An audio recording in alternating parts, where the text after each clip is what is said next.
Alright, today we're going to talk about these ferrules or terminal assortment.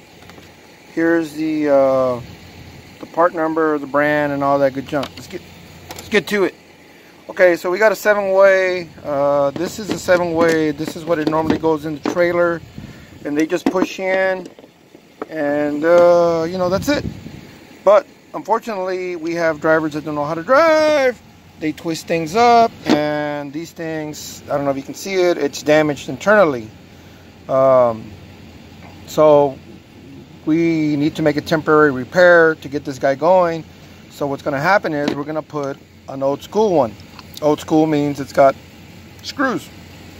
Now, if here's the ferrule, it's on there, it's been cramped, and it makes for super good contact, and it makes it easier to reuse down the road. This one, I don't know if you can see it. You might not. I crimped it, I installed it, and you can see where the screw bites some of it and then spreads the rest out.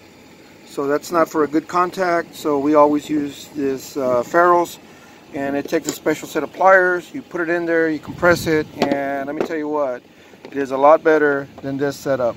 A lot better, in my opinion. I think this is one of those deals where manufacturing going to this process is saving $1 or 50 cents per truck, and when they build, you know, thousands of trucks, it adds up. So, you know, it's all about speed, right? Flat rate, efficiency, blah blah blah blah blah. So anyway, thought I'd share. We're gonna fix the 7-way, but I wanted to show you guys the ferrules. Something different. I don't know, does anybody else use this?